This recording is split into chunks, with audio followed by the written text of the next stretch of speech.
이번 시간에는 로봇 관련해서 우리나라의 다양한 전문가 여러분들을 모시고 인간과 로봇의 더 나은 미래를 위한 윤리적 방안이라는 주제로 짧은 발표를 듣고 토크쇼 이어가도록 하겠습니다. 먼저 발표를 들어볼 텐데요. 5분의 전문가 여러분들 발표를 듣겠습니다. 먼저 중앙대학교 이종영 명예교수님을 모셔서 발표 들어보겠습니다. 여러분 교수님을 큰 박수로 맞아주십시오.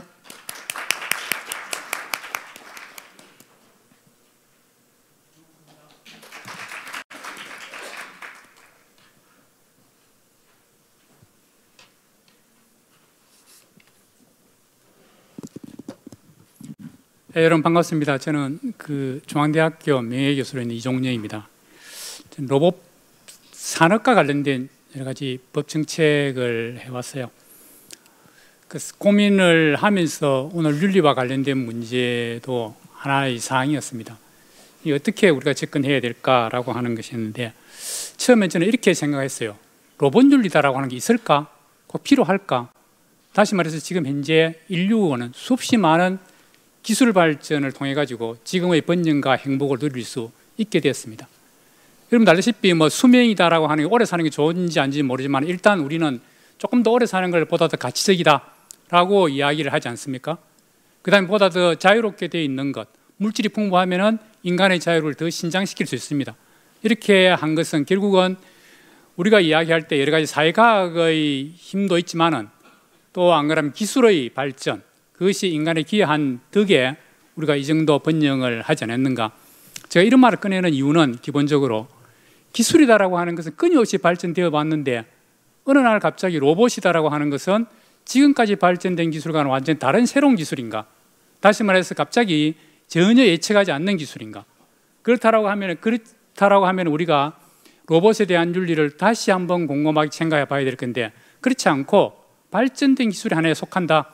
다시 말해서 기계와 또는 안 그러면 AI와 여러 가지 결합이 된 기술이다라고 하면 기술의 발전 과정인데, 수없이 많은 기술에 있어 가지고는 윤리를 그렇게 강조하지 않았는데 왜 로봇에 있어 가지고는 특별하게 윤리를 강조해야 되느냐? 어떻게 보면 이것은 시장에서 기술이 스스로 또 발전되는 거 아닌가? 그래서 저는 기본적으로 로봇 윤리를 하는 것이 로봇 산업이라든지 또는 안 그러면 로봇에 대한 접근성이라든지 이런 것을 풍부하게 주는 하나의 요소라고 생각합니다. 그래서 그런데 우리가 한번 고민을 해봐야 될 것이 방금 제가 이야기한 것이고, 과연 이 로봇 기술이다라고 하는 것이 핵심 기술이냐, 안 그러면 단순한 신기술이냐, 이게 따라 가지고 우리 로봇에 대한 윤리를 정해야 되지 않는가 이렇게 보고요. 그 다음에 로봇에 대해서 우리가 지금 현재 여러 가지 로봇이 윤리적인 문제를 이야기하고 있지만은 거의 대부분 다 지금 첨단적으로 이야기하고 있는 내용이, 오늘도 로봇 이름을 우리가 첨단 로봇이라고 했고, 법률에서는 여기서 지능형 로봇 또 이렇게도 이야기합니다. 또 조금 더 나아가면은 생성형 로봇 이렇게도 또 이야기를 하고 있습니다. 그럼 우리의 타겟은 도대체 무엇이냐? 생성형 로봇에 어떻게 보면 사람들이 더 많은 두려움을 가지고 있어요. 그 이유는 뭐냐니까, 윤리다라고 하는 것은 우리가 행위를 하는 사람에게 어느 정도 의무를 부여해서 자기가 관리 가능해야 됩니다. 근데 고민이 되는 것은 로봇 설계자에게 윤리적인 의무를 부여하고 또 어떤 거는 법적인 의무를 부여한다라고 했을 때, 설계자가 전혀 예측하지 않는 현상까지도 우리가 책임을 물을 수 있는가, 윤리를 강조할 수 있는가라고 하는 것에 대해서는 한번 또 깊이 생각해 봐야 될 거 아닌가 이렇게 생각합니다. 지금 AI라고 하는 것, 소위 생성형 AI가 결합된 로봇의 경우에는 설계자가 의도하지 않는 방향으로 로봇이 진화하고 발전되어서 영화에서 나오던 것 같은 인간을 파괴하는 로봇이 될 수도 있을 거다라고 하지만은 정말 이런 시대가 온다라고 하면 한 얼마 정도 세월이 걸릴까? 그러니까 그런 것이 저희 또 하나의 고민이고요. 또 아까 보니 저는 기술 맹종주의는 아니지만은 기술이다라고 하는 것이 계속 상당히 많은 분야에 있어 가지고는 인간의 피해도 끼쳐왔지만은 또 하나가 인간의 상당히 번영을 더 가져왔다. 어떻게 보면 인간성에 대한 신장도 더 많이 가져왔다고 저는 생각해요. 환경에 대한 고려도 더 많이 가져왔다 생각했어요. 제가 흔히 이렇게도 이야기를 합니다. 저는 시골에서 컸는데 그때 이제 뭐 논을 밭에서 부모님들이 이야기하면 제가 이제 술 막걸리 만드는 공장에 가서 큰 주전자에다가 막걸리를 사가지고 이제 밭에서 일하는 부모님에게 전달을 합니다. 전달을 하면서 길을 이제 논에 가다 보면은 여러 가지 이제 뭐 조그마한 동물들이 많은데 뱀이다라고 하는 것이 막 지나갔어요. 근데 나도 모르게 돌을 들었어요. 돌을 던졌어요. 처음엔 안 맞았어요. 그 다음 또 다시 돌을 들었어요. 두 번째 돌 던지고 세 번째 돌 던지고 두 번째 세 번째 될 때는 뱀이 맞아가지고 거기에서 줌칫하고 있을 때 또 다시 던지고 이렇게 결국 뱀이 더 이상 가지 못하는 상태를 보고 갔어요. 왜 그랬을까? 인간이 갖고 있는 여러 가지 하나의 폭력성, 뭐 어떻게 보면은 하나의 그런 것이 인간에게는 내재되어 있다라고 하는 거죠. 근데 지금도 보면은 저도 뭐 오랫동안 조금 더 살았지만은 가장 인생에 있어서 가지고 한번 내가 잘못한 게 뭘까라고 하면 그 장면이 계속 떠오르는 거예요. 이게. 그러니까 지금 현재 우리는 로봇 윤리를 생각한다라고 하면은 제가 왜 이런 말을 하느냐 하니까 흔히 우리가 동물윤리다라고 하는 것도 이야기합니다. 이 아도르노 같은 철학자는 이렇게도 이야기해요. 인간에 의한 인간의 사료의 역사는 인간이 동물을 죽이면서부터 시작되었다 라고 이야기를 합니다. 앞으로는 어떻게 되느냐? 이제 인간이 로봇을 파괴하고 또는 안 그러면 로봇에 대해서 그 진화적으로 갖고 있는 이것을 파괴할 때 오히려 보면 인간의 사료의 역사는 다시 시작될 수도 있다라고 하는 겁니다. 왜 인간과 동물이 지금까지는 명확하게 구별해야 되는가? 제 생각에는 생성형 로봇의 시대가 되면은 더 이상 구별할 수 없는 상태가 될 거다. 이제 어떻게 우리가 이렇게 번영 서로 공존할 수 있는 걸 만들어야 되는가라고 하는 것이 로봇 윤리에서 아주 중요한 가지 아닌가라고 하고요. 로봇 윤리를 하시는 분들이 상당히 많이 로봇 윤리의 원칙을 지금 현재 만들고 또 이런 것을 여러 가지 교육을 만드는데 이것이 이제 설계자라든지 또는 제조자라든지 또는 판매자라든지 사용자에게 이 로봇을 만들면 얼마입니까? 교수님 죄송합니다. 저희가 시간이 많이 오버가 된 관계로 마무리를 좀 부탁드리겠습니다. 예, 그렇지 않다 마무리하려고 그랬습니다. 예, 이것은 아마 법률적으로 어느 정도 일정해야 될 사항은 교육을 의무적으로 시키는 것이 필요하지 않는가 이렇게 생각합니다. 예, 이상입니다. 네, 고맙습니다. 이종영 교수님의 발표였습니다. 다음 발표 바로 이어가겠습니다. 한국지능정보사회진흥원 최은선 수석님께서 발표 이어서 해주시겠습니다. 최은선 수석님을 여러분 박수로 맞아주십시오.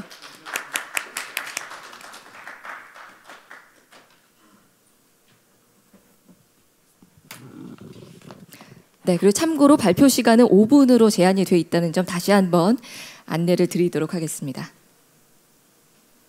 예, 안녕하십니까. 조금 전에 소개받은 한국지능정보사회진흥원의 진흥화 법제도센터에서 근무하고 있는 최은선이라고 합니다. 아, 네. 화면이 안 나올 줄 알았는데 화면이 좀 띄워져서 예, 좀 다행입니다. 사실 저는 굉장히 단순하게 구성을 했습니다. 딱 2페이지로 해서 단순하게 구성을 했는데 단순하지만 이 윤리가 왜 필요한가라는 것에 대해서 저는 사실 이제 법학만 한 사람인데 법학만 한 사람의 관점에서 윤리가 왜 필요한가라는 점을 나름 좀 진지하게 좀 고민을 해본 바가 있어서 이에 대한 좀 고민을 같이 나누고자 합니다. 왜냐하면 지금 로봇 윤리에 대해서 논의하고 있는데 사실 인공지능 윤리다 또 최근에는 뭐 권리장전에 관한 뭐 내용도 나오고 상당히 그와 유사한 것들이 많이 나오고 있습니다. 근데 우리가 왜 그러한 다양한 버전의 그리고 지속적으로 그런 윤리를 그러니까 법이 아닌 윤리를 계속 얘기를 하는가라는 점에 대해서 좀 진지하게 고민을 해봤고요. 그런 관점에서 왜 윤리인가라는 화두를 좀 던지고자 합니다. 그래서 왜 윤리인가라는 예, 제가 좀 키가 작아서 네, 마이크가 저를 못 따라오네요. 네. 그래서 가장 먼저 좀 던지고 싶은 화두는 왜 윤리인가입니다. 그러니까 왜 우리가 윤리를 얘기를 해야 되고 왜 로봇 윤리를 만들어야 되는가라는 이제 관점을 제 나름대로는 일단 첫 번째는 가장 많이 언급하고 있는 내용이 아닌가 싶습니다. 사실 윤리라는 것은 우리가 그 준수를 해야 하고 준수를 할 수 있는 여러 가지 이제 규범 형태의 한 형태인 거고요. 저는 이제 그 중에서도 법을 한 사람입니다. 근데 왜 윤리여야 하는가라는 관점을 이제 생각을 해 보니까 이것은 보통 윤리라고 하면은 법보다는 좀 소프트한 것을 의미를 하기 때문에 결국은 자율적인 그런 그 이행을 조금 더 그 잘 이끌어낼 수 있는 그러한 규범 수단이다라고 생각을 합니다.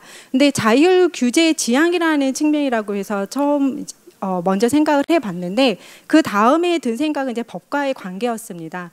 그러니까 윤리라는 것이 법적인 공백을 오히려 보완하는 그러한 역할을 할 수 있지 않을까? 법을 대체하는 것이 아니라 그러한 측면에서 법적인 공백을 보완하는 가장 좋은 수단 중에 하나다라고 생각을 합니다.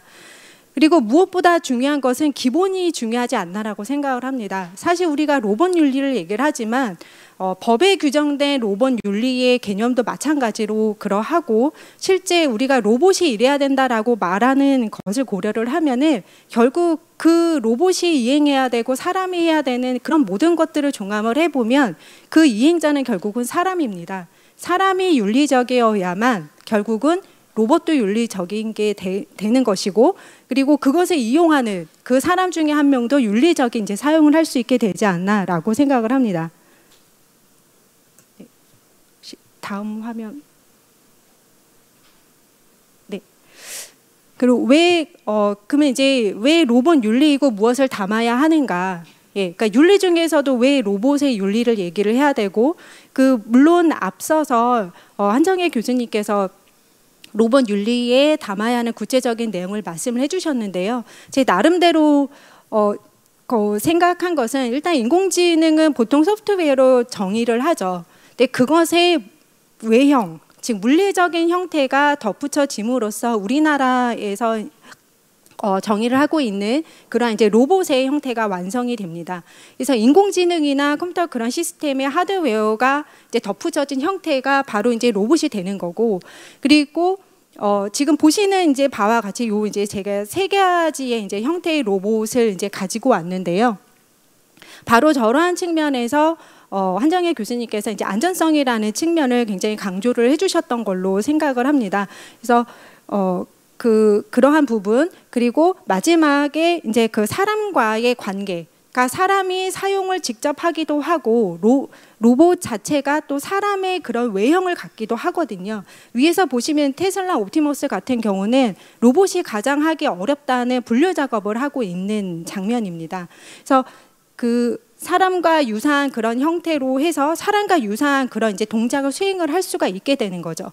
그래서 사람과 유사한 모습을 지닐 수도 있다는 점, 그리고 사람하고 계속 저렇게 쿠팡 풀필먼트에서 이제 이용이 되는 바와 같이 네, 사람하고 수석님, 죄송합니다. 발표를 좀 마무리해 주시면 감사하겠습니다. 네. 그래서 사람하고의 상호작용을 통한 그러한 내용들을 담은 것이 바로 윤리의 그 내용이 되어야 한다라고 생각을 합니다. 네, 이상으로 마치도록 하겠습니다. 네, 최은석 선 수석님의 발표 잘 들어봤습니다. 계속해서 한국로봇산업협회 조영훈 부회장님을 모셔서 계속해서 발표 들어보겠습니다. 여러분, 부회장님을 박수로 맞아주시기 바랍니다.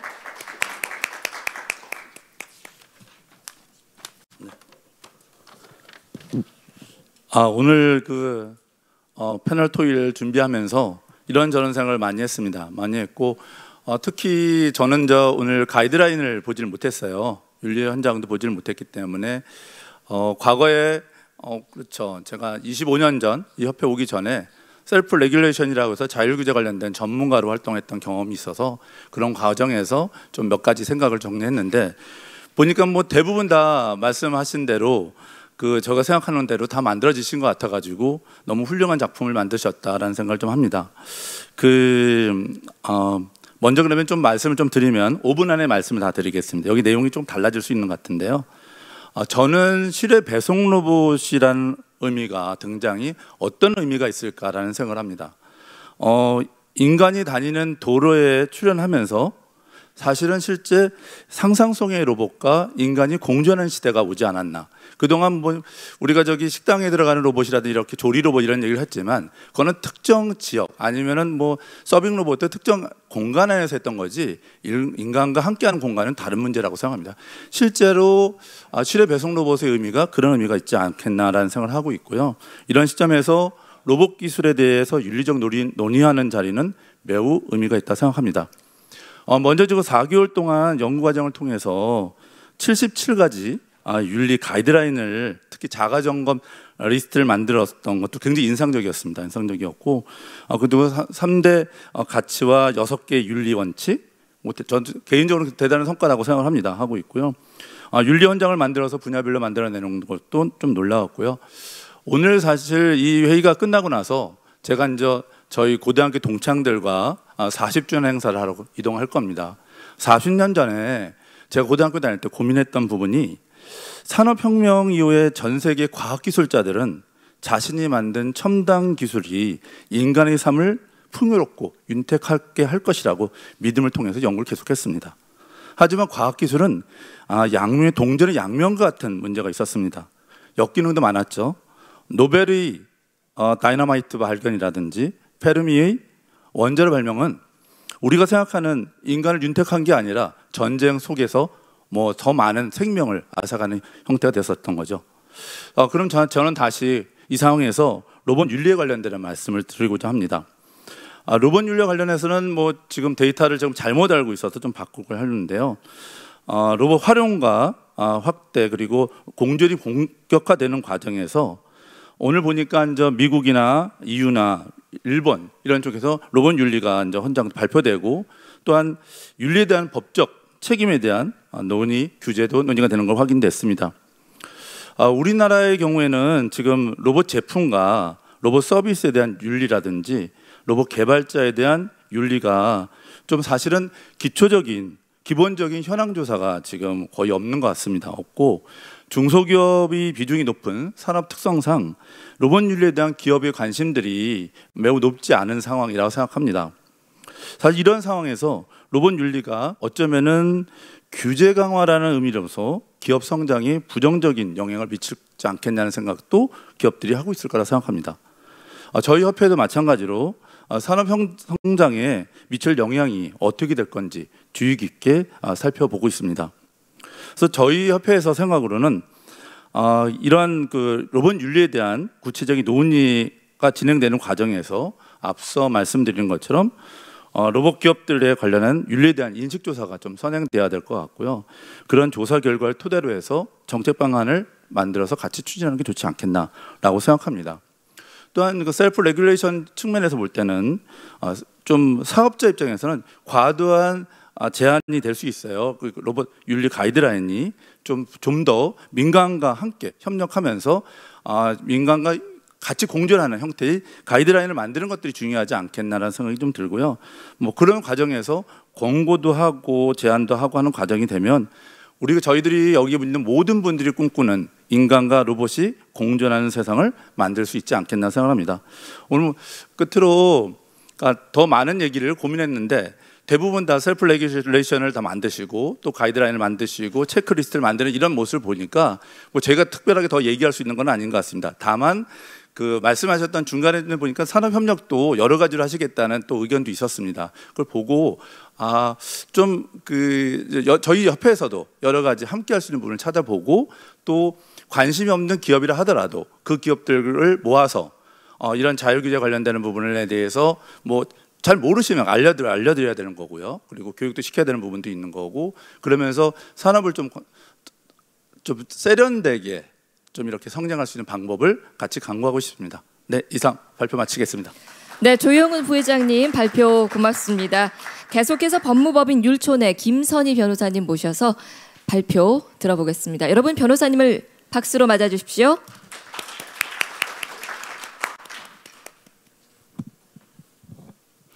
안녕하세요. 김선희 변호사입니다. 만나서 반갑습니다. 5분으로 제한이 돼서 빠르게 진행을 하도록 하겠습니다. 사실 제가 고민했던 부분은 첫 부분에 알란 교수님이 이제 처음에 시작하면서 말씀하셨던 부분이랑 방금 최은선 수석님이 말씀해 주신 부분이랑 똑같아요. 저도 법률 전문가다 보니까 이 윤리가 왜 중요할까 이런 고민에서 이 작업에 참여를 하면서 시작을 했습니다. 그러니까 아시다시피 지능형 로봇 개발 및 보급 촉진법, 지능형 로봇법이 개정이 돼서 실외 이동 로봇에 대해서 뭐 보험이나 아니면 인증 의무나 이런 게 생겼고, 제가 또 주로 업무를 하고 있는 정보보호 분야에서도 개인정보 보호, 프라이버시, 뭐 기술적 관리적 보호 조치 관련된 굉장히 상세한 규정들이 있기 때문에 IoT 기기에 적용하듯이 로봇에도 그걸 적용하면 되는 거 아닌가? 그냥 법을 지키면 되는 거 아닌가? 윤리가 왜 필요한가? 이런 고민에서 저도 시작을 했습니다. 그런데 이제 이 작업에 참여를 하면서 로봇 산업에 대한 이해도 높아지고 인공지능 로봇에 대한 이런 이해도도 높아지면서 제가 굉장히 많은 것들을 깨달았어요. 그래서 그런 부분으로 먼저 시작을 하려고 합니다. 그러니까 이 인공지능 로봇이 우리 집에 있는 IoT 기기나 아니면 TV랑 무엇이 다른가, 뭐가 근본적으로 다르길래 윤리 얘기를 하는가, 이런 거를 생각을 해보면은 어느 정도 오늘 많이 말씀을 해주셨지만 자율성이 있다는 겁니다. 그래서 로봇이 지금은 이제 지능형 로봇이라고 하잖아요. 지능형 로봇법에 지능형 로봇이 이렇게 정의가 되어 있어요. 지능형 로봇이란 외부 환경을 스스로 인식하고 상황을 판단하여 자율적으로 동작하는 기계 장치, 이렇게 되어 있습니다. 사람의 명령을 그냥 직접적으로 그냥 따르는 게 아니고 그 상황을 판단해서 스스로 자율적으로 결정을 하는 상황들이 생기는 거죠. 그런 측면에서 예를 들면 지금은 자동차를 운전하다가 사고가 나면은 그 사람의 뭔가 과실이다, 그 사람이 이제 실수로 어떤 사람을 치면은 그 사람의 고의다, 과실이다, 이런 게 문제가 되지만 자율주행 로봇이 지나가면서 누군가를 다치게 한다, 그럴 경우에는 그 로봇이 잘못했다 이렇게 할 수가 없는 거잖아요. 그 로봇은 사전에 이제 학습한 데이터나 프로그래밍된 그 알고리즘에 따라서 결정을 내리는 거니까, 그럼 어떻게 이게 사전에 프로그래밍이 되었어야 하는가라는 문제를 논의를 해야 되는 것 같습니다. 그리고 아시겠지만 우리나라가 로봇 밀도가 전 세계 1위다 이런 뉴스를 보셨을 것 같아요. 그런 것처럼 지금은 이제 공장 같은 산업 현장뿐만이 아니라 이제 식당에서 주문하거나 서빙하거나 이런 로봇들을 심심치 않게 보게 되는데요. 또 앞서서 발표자분들께서 말씀해 주셨지만 지능형 로봇법이 개정이 돼서 11월부터 시행이 됐잖아요. 그래서 실외 이동 로봇들, 이제는 길거리에서 로봇들이 이제 배송을 하고 이제 이런 상황에 맞닥뜨리게 되는 겁니다. 그런 것처럼 이제 사람과 로봇이 일상적으로 같이 생활하고 같이 일하고 이런 상황이 오는 상황이라서 그만큼 이제 기술은 발달하는데 법이 아직까지 정해주지 못하는 부분들이 굉장히 많고, 이런 부분들을 이제 윤리 기준으로 채워나가고 지금 이게 시작점이다라는 말씀을 많이 하시는데요. 맨 처음에 발표하셨던 알란 교수님이 어떻게 윤리 기준이 스탠더드가 되고 표준이 되고 그게 어떻게 레귤레이션을 가는지에 대해서 설명을 해주셨는데 그 부분은 많이 공감을 했습니다. 그러니까 지금 법이 없는 부분에서 우리가 같이 이렇게 이야기를 시작하고 거기에 대해서 사회적 컨센서스를 만들어가고 표준을 만들고 그게 나중에는 너무 당연한 얘기가 되는 그런 과정의 시작점이라고 생각이 되고, 오늘 토크쇼에서 이런 얘기들을 좀 더 심도 있게 나눠보면 좋을 것 같습니다. 감사합니다. 네, 김선희 변호사님 발표 잘 들었습니다. 감사드리고요. 계속해서 도구공간의 김진효 대표님 모셔서 발표 들어보겠습니다. 여러분 대표님을 박수로 맞아주시기 바랍니다. 네, 안녕하십니까. 자율주행 순찰 로봇 연구개발하는 도구공간의 김진효라고 합니다. 산학연관 이렇게 많은 기관들과 이 조직들에서 이런 굉장히 당면한 중요한 이슈인 로봇 윤리 관련된 이런 무브먼트를 계속 만들어 주셔서 대단히 감사드리고요. 특히 산업계에서 많은 기관들이 참석하지 못했지만 저희 도구공간 저를 이제 초청해 주신 이유는 몇 가지가 있겠지만 저희가 하고 있는 거는 순찰 로봇을 하고 있습니다. 간단하게만 소개를 드리면 저희 순찰 로봇은 자율주행 로봇 플랫폼 하드웨어 자율주행하는 거, 그리고 이 로봇에 AI를 탑재를 해서 위험 상황을 자동으로 감지, 판단하는 부분이 기능적으로 들어가 있습니다. 그리고 저희가 그 다음에 준비를 하고 있는 거는 이 위험 상황에 로봇이 더 액티브하게 프로액티브한 대응을 하는 것까지를 준비를 하고 있습니다. 우리나라에서는 뭐 재난 로봇이나 이런 순찰 로봇들의 소화기를 분사한다든지 뭔가 물건을 딜리버리하는 기능들을 준비는 하고 있는데, 전 세계적으로 보면 뭐 일본에서는 안개를 분사한다든지 뭐 테이저건을 쏜다든지 일부 웨포나이즈 되는 어떤 무브먼트들 시도들도 일부 되고 있습니다. 그래서 로봇 윤리 관점에 있어서 기업들 중에는 저희가 굉장히 철저한 윤리의식과 이런 윤리의 프레임워크 안에 들어가야 되는 중요한 기업이기 때문에 좀 불러주셨다고 믿고 있고요. 아까 알렌 교수님 말씀 중에도 프린시플에서 이제 프랙티스로 넘어가는 에비던스가 많이 아직까지 보이지 않는다, 이런 내용을 말미에 좀 한번 얘기를 해주셨는데, 저희 이제 산학계, 저희 업계에서는 프랙티스로 실제로 이런 윤리를 만들어 나가는 그런 모습들을 많이 보이도록 하겠습니다. 저희가 이번 로봇 윤리 관련해서 제정이 되고 기존에 저희가 가지고 있던 로봇 개발 프로세스입니다. 저희 기업에서 쓰고 있는 뭐 상품을 기획하고 상품화를 승인 내부에서 하고 디자인을 하고 프로토타입을 만들어서 평가를 하고 제품화까지 인정되는 이 일련의 과정들을 거쳤는데, 최근에 지능형 로봇법에서의 인증 관련된 프로세스가 생기고 안전과 관련된 기준들이 생기고 있습니다. 그래서 앞으로는 안전 기준을 검토하는 프로세스가 여기에 이제 들어간 것들이 최근에 일어난 일들이고요. 여기에 더불어서 오늘 이후에는 윤리 가이드라인들을 실제로 검토하는 과정들을 저희 기업에서 진행을 하도록 하겠습니다. 무기화 배제 선언 사례가 2022년 10월 달에 잘 아시는 보스턴 다이나믹스를 포함해서 애즐리티 로보틱스나 몇몇 기업들이 미국 글로벌 기업들이 모여서 선언을 한 사례가 있습니다. 그래서 저희도 이제 국내에서도 굉장히 오랫동안 준비해 오셨지만 로봇 관련 윤리가 이제 제정이 되고 공표가 되었기 때문에 저희도 이제 산업계 로봇을 하는 기업의 하나로서 이 자리를 빌어서 저희가 산학계에 있는 로봇 기업들 그리고 로봇 SI 기업들의 제안을 좀 하고자 합니다.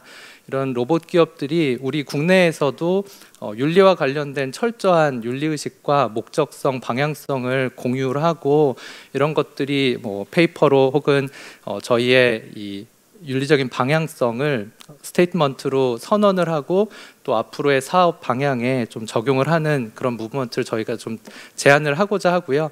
여기에 열심히 참여를 해서 좋은 로봇들, 우리 삶을 윤택하게 하고 사람을 위한 로봇들 잘 만들어 가도록 하겠습니다. 감사합니다. 네, 발표해 주신 도구공간의 김진효 대표님 말씀 잘 들었습니다. 5분의 발표를 저희가 들어봤는데요. 다시 한번 이 발표자 여러분들, 각 분야 전문가 여러분들을 모시고 이제 본격적인 토크쇼를 진행을 해보려고 합니다. 인간과 로봇의 더 나은 미래를 위한 윤리적인 방안이라는 주제로 심도 깊은 논의의 장을 펼쳐보고자 하는데요. 오늘 참 많은 이야기들이 나왔습니다. 우리가 미처 생각하지 못했던 윤리적 이슈에 대해서 세부적인 사항들 많은 이야기가 있었는데 그 로봇의 자율성 문제 그리고 그것을 통제하는 인간의 문제에 대한 이야기들도 나왔었고요. 또 로봇의 결정이나 행동으로 인한 결과, 그 결과에 대한 책임은 누가 질 것인가에 대한 이야기도 나왔습니다. 또한 그 AI가 데이터를 기반으로 한다는 점에서 그 공정성과 편향에 대한 이야기도 나왔었는데요. 이 모든 이야기들을 종합적으로 해서 전문가 여러분들이 앞으로 인간과 로봇이 함께 동행할 수 있는 아름다운 더 나은 미래를 위한 방안, 그 제언을 도출해 주시기 위해서 지금 토크쇼를 준비를 하고 있습니다. 네, 오늘 참 귀한 시간이라는 생각이 듭니다. 네, 저희가 그 로봇 윤리 이슈에 대해서 아직까지는 많이 각성을 하지 못하고 있는데요. 전문가 여러분들의 말씀을 들으면서 이런 이슈들에 대해서 다시 한번 문제의식을 갖고 각성하는 아주 소중한 시간이라는 생각이 듭니다. 오늘 발표를 해주셨던 중앙대학교 이종영 명예교수님, 한국지능정보사회진흥원 최은선 수석님, 한국로봇산업협회 조영훈 부회장님, 법무법인 율촌의 김선희 변호사님, 도구공간 김진효 대표님, 이렇게 5분을 저희가 무대 위로 모셔서 이야기를 함께 나누겠고요. 이번 토크쇼는 제가 아니라 서울교육대학교 변순용 교수님께서 좌장을 맡아 진행을 해주시겠습니다. 여러분, 오늘 전문가 패널 여러분과 좌장님께 저는 마이크를 넘기고 잠시 여러분과 함께 하도록 하겠습니다. 예, 저 앉아서 인사드리겠습니다. 저는 서울교육대학교에 있는 변순영입니다. 반갑습니다. 오늘 이제 2023 로봇 비즈니스 컨퍼런스 토크쇼 제목이 참 좋은 것 같습니다. 인간과 로봇의 더 나은 미래를 위한 윤리적 방안의 좌장을 맡았습니다. 아까 이제 저희 이제 토론을 나서는 5분의 그 짤막한 5분 스피치를 이제 들었고요. 지금 그 이제 우리가 아마 길거리를 걸어 다니면서 조만간 이제 배송 로봇도 옆에서 같이 걸어가는 모습도 보여지고, 이제는 그 인터넷에 접속이 안 되어도 on device 인공지능, 그러니까 이제 그 생성형 인공지능 칩을 탑재한 노트북이 이제 내년에 출시 예정이라고 그럽니다. 그래서 이제는 굳이 플랫폼과 연결 안 돼도 우리가 생성형 인공지능을 쓸 수 있는 그런 노트북이 나온다면 그게 탑재된 로봇도 곧 조만간 나오지 않을까 이렇게 생각이 됩니다. 그런데 이제 문제는 제가 윤리학자이긴 하지만 우리가 예를 들어서 세탁기가 처음 나왔을 때 세탁기 윤리가 필요하다고 전 세계적으로 얘기하지는 않을 겁니다. 근데 왜 로봇이 나오면 로봇 윤리가 필요하다는 얘기가 나오게 될까? 이런 의문들이 항상 들었습니다. 그래서 이제 이런 어떤 새로운 존재들이 우리에게 다가오고 그걸로 인해서 우리의 삶이 변화가 생기고 그 삶의 변화가 정말 바람직한 것인가 좋은 것인가에 대한 물음들이 제기가 되기 시작할 거고요. 그리고 지금 미국의 경우도 아마 자율주행 자동차가 시범 운행하다가 그 사거리에 멈춰 쓰고 구급차를 세우게 하고 뭐 등등의 이런 문제가 생기면서 굉장히 부정적인 여론 쪽으로 가는 경우가 있고, 물리로부터 한번 가다가 사람하고 부딪혀 사람이 다쳤다 그러면 아마 언론도 그렇고 분위기도 갑자기 굉장히 싸해질 수도 있는 그런 어떤 실제적인 문제도 제기가 되는 것 같습니다.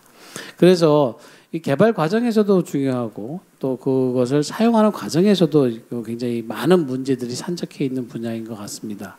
그리고 특히 이제 이런 문제들은 우리가 이를 해결하기 위해서 또는 예방하기 위해서는 어느 한 분야, 개발자 분야뿐만이 아니라 그걸 사용하는 사회의 분야, 여러 분야들이 같이 모여서 논의하는 게 절대적으로 필요합니다.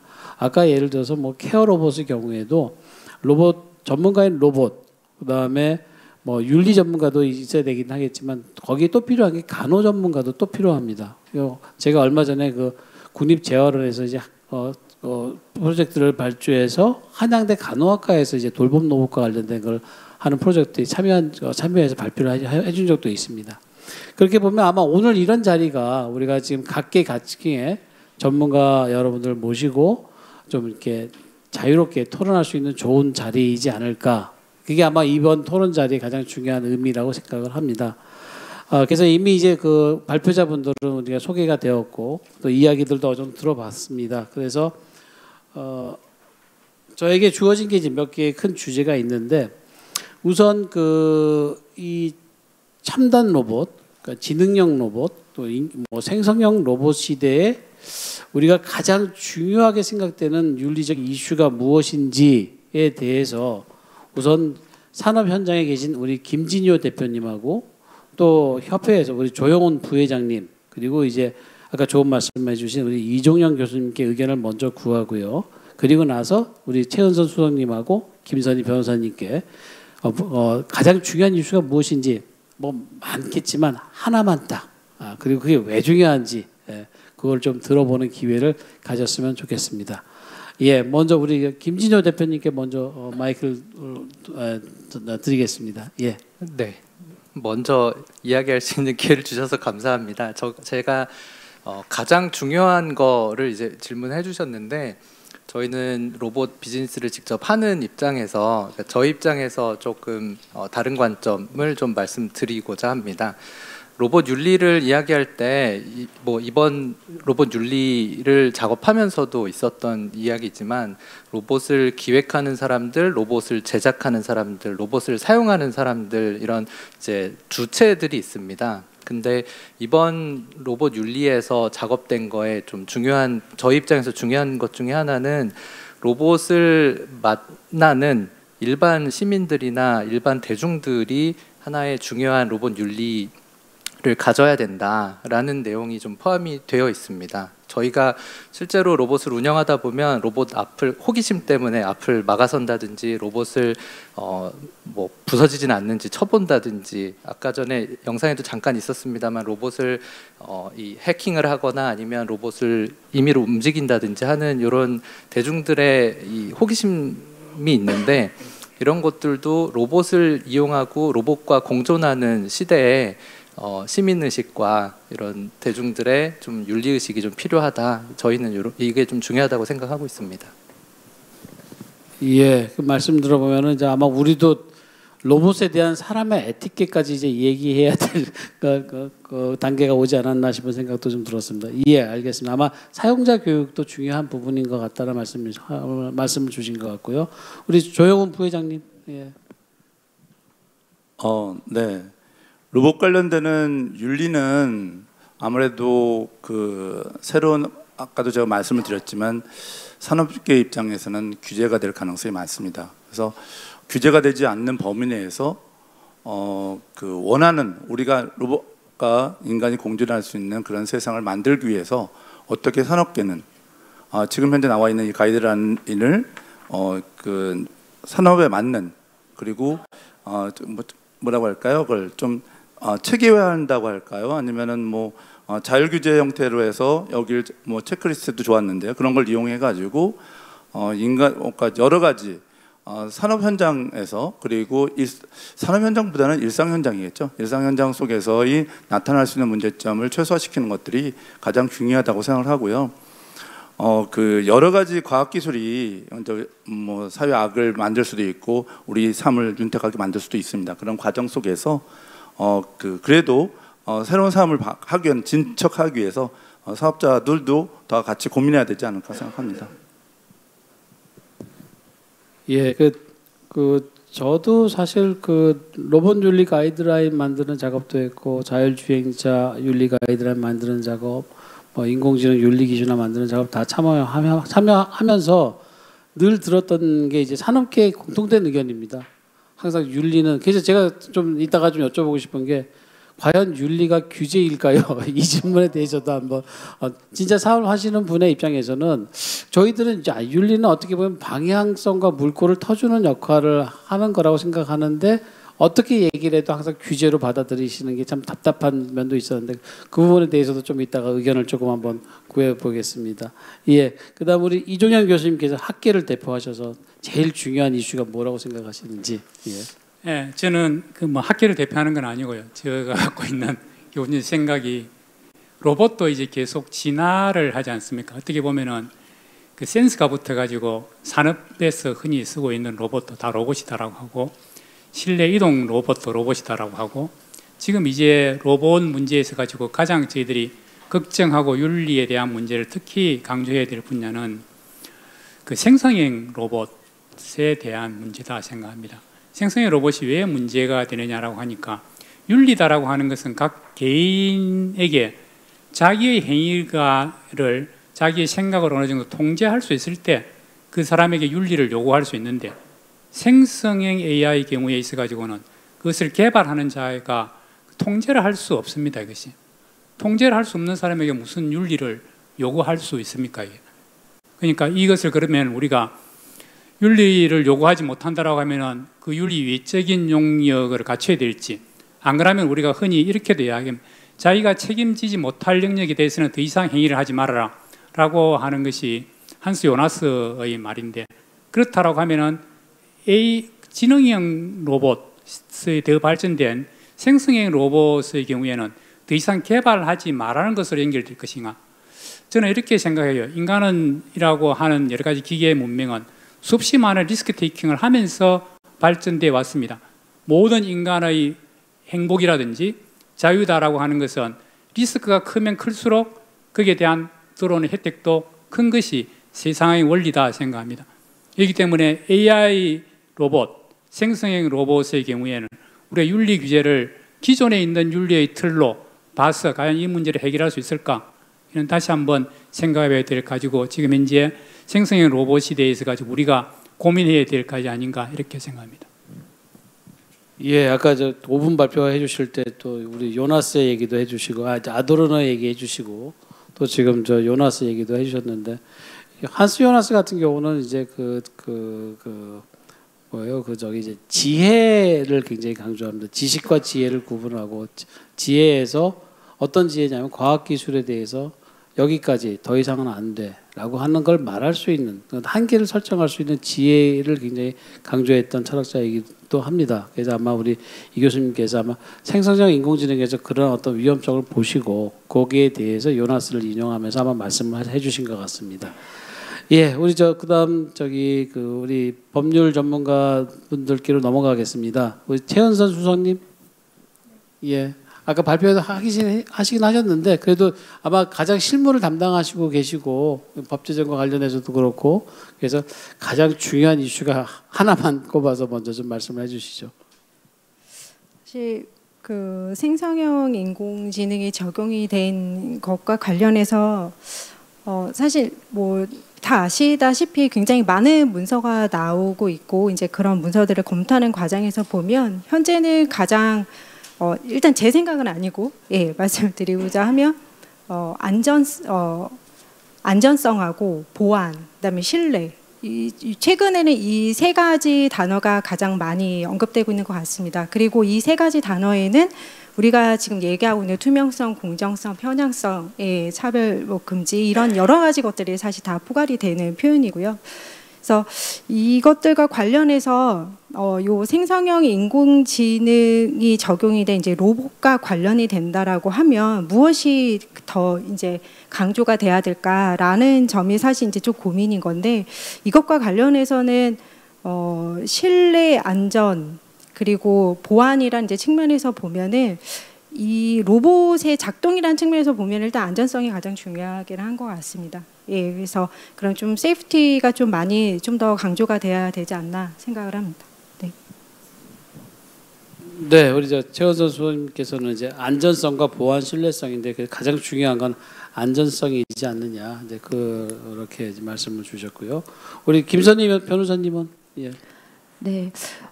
저도 사실 가장 중요한 거는 안전성이라고 생각을 하는데 어떻게 보면 법적으로 그거는 어느 정도 규제가 지금도 가능하지 않을까 하는 생각에 윤리적으로 가장 제가 생각하기에 지금 문제되는 부분은 투명성을 어떻게 갖출 것인가 하는 부분일 것 같습니다. 왜냐하면 지금 기술이 엄청난 속도로 발전을 하고 있어서 아까 말씀드렸지만 법이나 정책이 따라가지 못하는 상황이고 또 윤리적인 문제는 정답이 없는 부분이 많은 것 같습니다. 그리고 그 사전에 이제 인공지능 로봇이 사전에 학습된 데이터와 만들어진 알고리즘을 기준으로 그러니까 사전에 이제 프로그래밍된 기준 그 방법으로 뭔가 결정을 내렸을 때 그게 과연 어떻게 돼야 되는 것인가 하는 부분에서 문제 그 답이 없는 경우가 많은 것 같아요. 오래된 질문이지만 그거 아시죠? 트롤리 딜레마 같이 이게 한쪽에 이제 기차가 이렇게 달리는데 한쪽은 5명의 인부가 있고 한쪽은 1명이 있는데 이 레버를 이렇게 바꿔가지고 1명을 살리고 5명을 살리고 1명을 그렇게 해야 되는가 하는 트롤리 딜레마처럼 정답이 없는데 거기에 대해서 뭔가 사전에 다 결정하려고 하면은 기술이 발전하는데 너무나 큰 장애물이 되기 때문에 우리가 지금 시점에서 할 수 있는 거는 그거를 어떤 알고리즘으로 만들었다, 어떤 데이터로 학습시켰다라는 걸 투명하게 공개하고 뭔가 문제가 발생했을 경우에 그걸 인간이 사후에 검증할 수 있도록 하는 그런 시스템을 갖추는 것, 그것이 지금 기술 발전을 위해서 우리가 할 수 있는 최소한의 안정장치가 아닐까라는 생각을 하고 있습니다. 예, 김 변호사님께서 말씀해주신 투명성도 저희가 원래 이제 예전에는 뭐 유리방 투명성, 뭐 블랙박스 투명성 그런 얘기하다가 지금은 이제 기계학습 단계에서는 그게 불가능해졌고요. 그래서 이제 설명 가능성으로서의 투명성, 그리고 이제 설명 가능성도 안 되니까 이제 해석 가능성으로서의 투명성까지 얘기가 나오는 것 같습니다. 결국은 이제 우리가 아마 생성형 인공지능 우리 이준혜 교수님 말씀하신 것도 그렇고 생성형 인공지능의 경우에 어떤 학습 데이터를 줬느냐가 가장 중요하고요. 그다음에 그 학습 데이터로 무엇을 학습했는지를 검증하는 검증 데이터. 그래서 이제 저는 원래 이제는 우리가 인간이 태어나게 되면 뭐 초등학교, 중고등학교, 고등학교에서 교육시키기 위한 교과서를 만드는데 이제는 인공지능과 로봇을 위한 교과서가 따로 필요하다. 어떤 학습 데이터를 가지고 학습시키냐를 반드시 정해야 되고, 그리고 제대로 학습했는지를 평가할 수 있는 검증 데이터도 또 검증 시스템도 만들어야 된다. 그래야 우리가 그걸 가지고 적어도 그 과정을 모른다 하더라도 나오는 결과를 보고 이 인공지능을 써도 되는지 이 로봇을 써도 되는지 아닌지를 결정할 수 있지 않겠느냐, 뭐 이런 얘기까지도 하고 있습니다. 예, 하여튼 아마 원래 이제 아까도 답이 없다 하지만 참 특히 이런 윤리적이고 철학적인 문제는 정답은 없죠. 저도 늘 학생들이 답답해할 때 그런 얘기를 합니다. 정답은 없다. 근데 제가 하는 건 그러나 답은 있어야 한다라는 말을 꼭 하거든요. 그래서 우리가 지금 이거 너무 복잡해서 지금 우리가 정답을 내릴 수가 없어. 트롤리 딜레마에서 우리가 어떤 걸 어떻게 선택을 해. 5명도 중요하고 2명도 중요한데, 그런데 우리는 지금 어떤 결정을 내려야 되고 자율주행차를 만들 때 자율주행 모드에서 그걸 결정하는 어떤 판단을 분명히 내려야 되지 않을까. 이제 그래서 지금 현재 시점에서 우리가 할 수 있는 최선의 어떤 선택을 하고 그걸 내리는 걸 개발을 하되 이것이 가져올 잠재적 효과에 대해 늘 염려하는 것. 이런 게 아마 우리가 이런 새로운 과학 기술에 대한 우리의 어떤 기본적인 태도이지 않을까 싶습니다. 예, 제가 사회자가 말이 점점 더 많아지는 것 같아서 좀 자제하겠습니다. 우선 이제 한 가지씩 다 이제 말씀을 해주셨고요. 이제 두 번째는 이제 그럼 구체적으로 윤리적인 이런 문제들에 대해서 로봇 산업계의 대처 방안, 그리고 지금 현재까지의 이런 대처 과정에서의 그런 문제점은 무엇일까에 대한 게 두 번째 주제입니다. 이 질문에 대해서는 먼저 우리 조영훈 부회장님하고 또 김지호 대표님께서 아무래도 가장 일선에 계시니까 먼저 좀 답을 좀 해주시고요. 그 다음에 그 문제에 대해서 이제 다른 세 분의 패널들의 말씀을 좀 듣도록 하겠습니다. 먼저 이번엔 조 부회장님께서. 네. 교수님 말씀하신 것처럼 로봇 윤리가 규제인가? 그 아젠다를 말씀하셨는데 규제가 될 수 있죠. 과도하면은 규제가 될 수 있고요. 민간 업체들이 로봇 사업자들이 가능하다고 생각하는 정도의 최선의 기준이 된다면은 그거는 규제가 되지 않을 수 있습니다. 지금 말씀하셨던 안전성 관련되는 부분, 투명성, 보안 관련된 신뢰성은 대단히 중요하긴 하지만 그 부분들은 기본적으로 비용을 수반하고 있습니다. 비용을 수반하기 때문에 어떻게 최소화시키냐는 부분이 중요한 것 같고요. 저희 같은 사업자 단체는 프로모션이 더 중요하다고 생각합니다. 하다 보니 가급적이면은 규제가 아닌 그런 윤리나 이런 부분의 가이드라인을 최소화시켜서 거기에 맞춰서 하는 게 맞지 않겠냐는 생각을 하는 거고요. 물론 오늘 도구공간의 대표님 말씀하신 것처럼 우리 과학 관련되는 로봇 기술이 전쟁이나 사람을 해치지 않는다는 선언한다는 것도 굉장히 의미가 있다고 생각합니다. 그것도 자율규제고 자율적으로 선언할 수 있는 부분이라고 생각하거든요. 그러니까 누가 시켜서 하는 게 아니고 최소한의 어떻게 하면 좋겠다라는 부분, 그리고 그걸 통해서 산업이 프로모션할 수 있는 방법을 찾는 것들이 저희가 되지 않겠나 생각합니다. 그래서 윤리라는 부분들은 변함없이 저는 생각을 하는데 오늘 나와 있던 여러 가지 77가지 가이드라인은 제가 볼 땐 그렇게 커 보이지는 않지만 기업들 입장에 또 다를 수 있기 때문에 한번 의견을 여쭤봐야 되지 않겠나 하는 생각을 합니다. 네. 예, 그러면 이제 가장 바람직한 거는 이제 기업체 스스로 이제 그런 것들을 만드는 게 가장 바람직한 것 같긴 한데 지금 개별 기업들이 사실은 그런 것까지 신경 쓰면서 개발을 어떻게 하냐라는 그런 입장들이 아마 대개 스타트업 같은 경우는 그런 입장들이 대부분인 것 같거든요. 그런 경우에는 그럼 윤리 문제는 신경 쓰지 말고 일단 개발부터 해 이렇게 가야 될까요? 아니면 어떻게 해야 될까요? 그렇게 하기에는 조금 더 부담스러운 부분이 있는 것 같고요.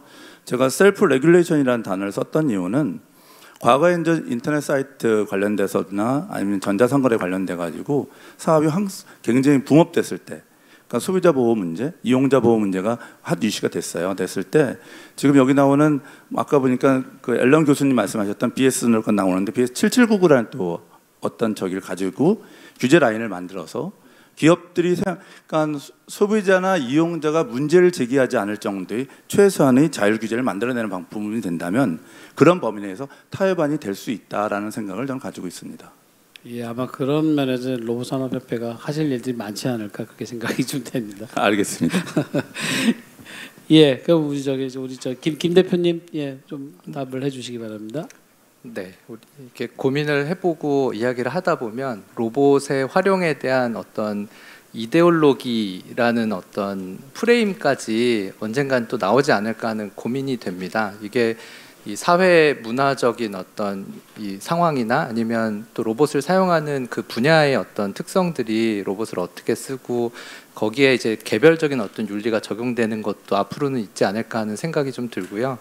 그리고 지금 로봇이 기존에는 로봇 개발의 어떤 이 방법론 내지는 로봇을 개발하는 이 수단 형태들도 굉장히 많이 바뀌고 있습니다. 지금 생성형 AI를 말씀을 하셔서 이제 로봇이 어떤 기능을 하거나 어떤 판단을 내리는 걸 생성형 AI가 하는 것도 말씀을 해주셨지만 실제로 로코드, 노코드 시대에 개발사가 제조사가 로봇의 기능을 구현하던 데에서 이제 사용자가 직접 커스터마이징하고 1인 1로봇 시대에 내가 원하는 기능을 우리 3D 프린터로 이 하드웨어를 집에서 뽑아내듯이 로봇의 용도를 스스로 정의하고 스스로 개발하는 시대로 가고 있습니다. 그런 면에서 개인이 이 로봇을 어떻게 사용할 건지에 대한 이 윤리, 이건 인간에 대한 교육이 될 텐데요. 이제 그런 것들도 굉장히 좀 중요하다라고 생각이 들고요. 최근에 뭐 샘 알트만 사건 뭐 이후에도 보면 AI를 어떻게 사용할 거냐라는 어떤 이 철학적인 윤리적인 어떤 방향성이 의견은 굉장히 다를 수 있는 거라고 생각이 듭니다. 뭐 상업적으로 쓰든 아니든 로봇도 어떤 형태의 이제 활용이 가능한지에 대해서 굉장히 많은 의견들이 있을 텐데 이걸 하나의 프레임워크로 가두기보다는 사실 굉장히 자유롭고 투명하게 소통할 수 있는 이런 장이 좀 많이 마련이 돼야 된다고 좀 생각이 들고요. 저희가 만든 로봇에 대한 활용도나 윤리적인 관점에서의 피드백 이런 것들 학계로부터 또 산업계로부터 많이 받을 수 있도록 그렇게 하겠습니다. 예, 그 하나 좀 더 개인적으로 궁금해서 여쭤보는데 순찰 로봇을 개발하시는 과정에서 그 아이디어부터 이제 개발하고 좀 공급하고 계시는 그 과정에서 이런 윤리 문제가 필요해 내지는 이런 문제를 이런 게 윤리 문제였나라고 고민했던 그런 문제가 있었는지 아니면 지금까지 그런 문제는 아예 고민도 안 해보고 개발을 하셨는지 그거 한번 여쭤보고 싶어요. 예. 저희는 굉장히 고민을 많이 하면서 하고 있습니다. 이게 뭐 프라이버시 문제도 있고요. 그리고 어떻게 로봇이 대응을 할 거냐 이게 침입자를 저희가 감지를 하고 침입자한테 무언가 이 제재 조치를 하는 경우가 있는데 침입자인지 아닌지에 대한 이 가능성도 사실 뭐 100%라는 게 없기 때문에 여기에 어떤 액션을 취한다라는 게 굉장히 조심스럽고 제한적인 게 좀 사실이고요. 여전히 이제 고민하면서 개발하고 있습니다. 그럼 그런 문제를 겪으실 때 어떻게 해결을 보통 하십니까? 그러면 지금은 저희 뭐 고객사 내지는 로봇을 사용하는 사에 이제 이 판단을 맡깁니다. 저희가 예를 들어 화재 감지 같은 경우에도 화재 감지에 오검출도 있고 뭐 폴스 알람도 있고 미스 디텍션도 있는데 이거를 어떤 룰로 가져갈 거냐, 그리고 이거를 매번 소방에 신고를 할 거냐, 이런 것들이 굉장히 사회적인 비용이 될 수 있기 때문에 이거는 이 서비스를 사용하는 사용자한테 지금은 저희는 어느 정도 맡기고 있는 상황입니다. 예, 알겠습니다. 그럼 지금 우리 김 대표님하고 그 조영훈 부회장님께서 말씀을 해주셨는데 이 내용과 그다음에 아까 이제 제가 발표하신 걸 들으면서 그 최은선 수석님께는 한 가지 더 좀 의견을 구하고 싶은 게, 아까 발표하실 때 이제 법적인 공백을 보완하는 게 윤리다라고 하셨거든요. 근데 이제 제가 예를 들어서 그 한국형 자율주행차 윤리 가이드라인 만들 때 이제 어떤 얘기를 들었냐면, 이제 법학하시는 분들이 자율주행차 윤리 가이드라인 필요 없어요. 왜 그렇습니까? 그랬더니 도로교통법 다 집어넣으면 다 해결됩니다. 그렇게 얘기를 하시는 실제 법학자분을 만났어요. 그래서 과연 그럴까요? 라고 말씀을 드렸는데, 과연 윤리가 그런 법적인 공백을 보완할 수 있는 것일까, 법적인 공백만을 보완하는 것일까와 관련돼서도 한번 좀 의견을 좀 주셨으면 좋겠고요. 우리 이종현 교수님께는 아까도 이제 초반에 이제 그 기존의 기술과 로봇 기술이 다르다, 그래서 윤리가 필요하다라고 말씀을 해주셨는데, 어떤 점에서 다른 것인지에 대해서 조금 여쭤보고 싶고, 그 부분과 연결지어서 좀 말씀을 좀 해주셨으면 고맙겠습니다. 그리고 우리 김선희 대표님께서는 자율성이 이제 그 로봇 윤리의 중요한 그 어떤 측면인 것 같다라고 말씀하셨는데, 그럼 역으로 법의 관점에서 봤을 때 로봇에게 어느 정도의 자율성을 허용해 줄 수 있을까? 이제 그 반대의 질문이죠, 사실은. 그거 내용과 관련지어서 말씀해 주셔도 되고, 지금 아까 두 분이 이제 산업계 현장에서 말씀해 주신 내용에 대해서 코멘트해 주셔도 되고. 그래서 이번에는 거꾸로 우리 그 김선희 변호사님부터 그다음에 이종현 교수님, 그다음에 우리 어디 계시죠? 최은선 수석님, 또 순서대로 그렇게 말씀을 듣겠습니다. 예. 네. 먼저 아까 말씀하셨던 내용 중에 그게 뭐 그 윤리 기준이 규제이냐라고 논의가 있었던 것 같은데, 그 부분에 대해서 먼저 말씀을 드리면은 저는 만들어지는 중인 규제라고 생각을 합니다. 지금 현재는 규제는 아니지만 이제 사회적인 규범이 만들어지는 과정이라고 생각을 하고, 제가 이제 그 기업들을 자문을 하다 보면 저는 테크 쪽 기업들을 많이 자문을 하는데 그런 경우가 많은 것 같아요. 처음에 그 기술이 나왔을 때는 규제가 없어요. 그래서 이제 그 분야에서 승기를 잡기 위해서 뭐 가능한 모든 이제 행동을 하는데, 나중에 5년, 6년 지나고 나면 규제가 있는 거예요. 그래서 그게 잘못됐다라고 하고 6년, 7년 전 일을 규제를 하고 그 과징금을 조사를 해서 과징금을 때리고, 그러고 나서 민사소송이 생기고 막 이런 경우들을 많이 봅니다. 그런 거를 생각을 해보면 아직 법적인 규제는 아니지만 지금 형성되고 있는 이런 규제를 이제 어느 정도 컨센서스를 만들어 가면서 이제 소통을 하면서 준수를 하면은 사후적으로도 규제가 생겼을 때 스스로를 좀 보호받을 수 있는 그런 방안이 되지 않을까, 이런 생각을 하고 있습니다. 그리고 기계에게 어느 정도 자율성을 줘야 되냐, 이 부분은 제가 조금 더 생각해보고 말씀을 드리도록 하겠습니다. 예, 알겠습니다. 저도 궁금해서 한번 여쭤본 거였습니다. 예, 이제 이종현 교수님.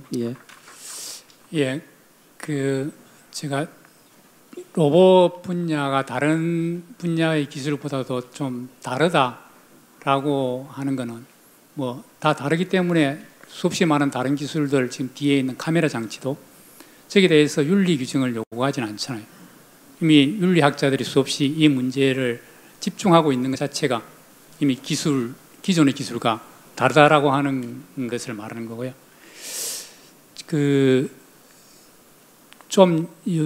로봇법을 요번에 개정을 하면서 저희들이 실무팀들하고도 좀 상당히 많이 논의를 했습니다. 좀 어떻게 보면은 실내 이동 로봇이 이제 보도를 다닐 수 있고 도시공원도 다닐 수 있도록 이렇게 풀어주었을 때 어떤 문제가 발생이 될까? 긍정적인 측면에 있어 가지고는 인간의 노동 이외에 훨씬 더 그 노동을 들이지 않고 직접 하지 않고도 그 배달을, 이송을 좀 상당히 편안하게 하고, 그로 인해 가지고 여러 가지 사업이 활성화됐는데, 만일에 그 배달 로봇이 우리가 생각하는 대로 정말 음식물만 배달을 하고 또 안 그러면 소품만 배달할까? 그 속에다 경우에 따라 가지는 마약도 넣어서 충분하게 배달을 할 거예요. 그 다음 경우에 따라 가지고는 다른 사람을 살상할 수 있는 총을 넣어서 칼을 넣어서도 배달할 수 있을 거예요. 자, 이렇게 됐을 때 우리는 그러면은 로봇을 설계한 자에게 그 로봇에는 반드시 마약을 탐지해서 마약은 실지 못하게 이렇게 요구할 수 있는가? 결국 윤리다, 법률이다라고 하는 것은 하나의 제품이 실제 생활에서 되어봐야 거기에서 어느 정도 우리가 규제를 할 것인가 라고 하는 것을 예측을 하는 것이 지금까지 발전이었고 앞으로도 그런 방향으로 발전돼야 되는데 그렇지 않고 윤리와 법을 먼저 정하고 요 틀에서만 기술을 사용해라, 활용해라 라고 했을 때는 기술은 더 이상 발전 못하고 결과적으로 인간은 더 행복하지 못하게 되는 결과가 초래되지 않을까.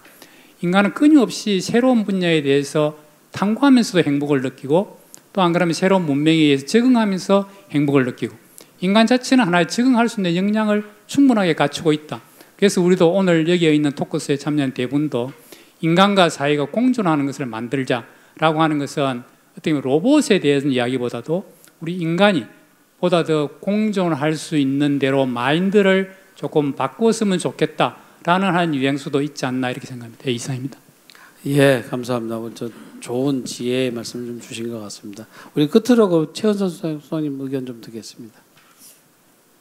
네, 그 법적 공백을 이제 메울 수 있다라는 이제 이거는 이제 제가 굉장히 윤리에 대해서 좀 생각을 이제 해보다가 아 이럴 수도 있겠구나. 이거 굉장히 윤리라는 것을 좀 약간 자율규제적인 측면에서 많이 강조를 하는 경향이 있는데 좀 이런 역발상도 필요하지 않나라는 관점에서만 생각을 해봤던 건데요. 근데 굉장히 어떤 뭐 철학적인 깊이가 있는 그런 말씀은 아니었고 사실 아시겠지만 법이 재개정되기 위해서는 굉장히 많은 시간과 노력과 협의가 필요합니다. 예, 그래서 그런 점을 이제 고려를 해볼 때 윤리라는 것 자체가 사실 경계가 없잖아요. 예, 그거를 이제 정하는 이런 경계가 아니라 법 같은 경우는 어떤 목적이 있고 규제의 범위가 명확하게 이제 정해지는 선에서 그러한 내용들이 정해지는 것인 반면에 윤리라고 하는 것은 그런 좀 경계 면에서 좀 더 자유로운 측면이 있기 때문에 결국은 법으로 규제를 해야 되는 상황인데 법이 그 역할을 할 수가 없는 그런 공백의 상태라던가 그런 것이 있을 때 윤리를 통해서 그런 행동의 규범을 이제 제시를 하는 거죠. 예. 그래서 그런 형태를 통해서 그렇게 이제 그런 사업자분들의 행동의 그런 좀 정화라던가 아니면은 예, 그런 이제 새로 이제 좀 문화의 형성, 예, 그런 규범 문화의 형성을 이렇게 해 나가는 과정에서 법으로 강제할 것을 이제 그런 윤리적인 형태를 통해서 좀 최소화를 할 수 있지 않을까 그런 좀 생각이 들어서 이제 아까 말씀을 드렸습니다. 예, 시간이 정해진 시간보다 많이 흘러간 것 같습니다. 그래서 아마 다른 주제도 있긴 한데 여기서 아마 좀 마무리를 해야 될 것 같습니다. 끝으로 뭐 저 짤막하게만 하나 첨언 하자면 원래 로봇 윤리 현장이 전 세계 최초로 우리나라가 제일 먼저 만들기 시작을 했고요. 물론 공식적인 국가 버전으로 발표된 건 아니지만 그런 시도를 했고 그래서 이제 그게 전신이 되어서 계속 이제 지능형 로봇 기본법에다 오늘의 지금 로봇 윤리 현장과 이런 그 짧지만 짧지 않은 역사의 흐름이 있었고요. 그래서 저는 개인적인 바람이 있다면 이제 로봇 윤리 현장인데 지금 사실은 이제 아무래도 가이드라인 중심으로 가다 보니까 로봇을 개발하고 사용하고 관리하는 사람들의 윤리에 초점이 맞춰져 있지만 아마 좀 더 업그레이드가 되면 이제 로봇의 윤리 현장으로 갈 수 있지 않을까 그런 또 기대를 가지면서 그리고 저희가 지난번에는 이제 어떻게 보면 총론으로 개발을 했다면 이제는 이번부터는 강론으로 들어가서 개별 영역별로 윤리 가이드를 만들었다는 그 의미는 굉장히 큰 어떤 의미는 로봇 윤리의 역사에서 굉장히 크게 한 걸음 더 나아간 것 같다. 그래서 이제 이게 우리 원장님도 계시지만 아마 내년에도 더 많이 지원도 좀 해주셔가지고 이쪽으로 미리 좀 준비가 될 수 있게 그렇게 해서 좀 잘 진행이 되었으면 하는 바람을 좀 덧붙여서 말씀드리고 짧았지만 굉장히 그래도 여러 전문가 선생님들의 의견을 좀 들어보고 토론할 수 있는 그래서 다음에는 조금 더 활발한 토론의 어떤 기회가 더 되었으면 더 좋겠습니다. 예, 이것으로 토크 콘서트 맞나요? 예, 마치겠습니다. 예, 감사합니다. 인간과 로봇의 더 나은 미래를 위한 윤리적 방안이라는 주제로 고견 나누어 주신 6분의 전문가 여러분이었습니다. 다시 한번 여러분 큰 박수 부탁드립니다.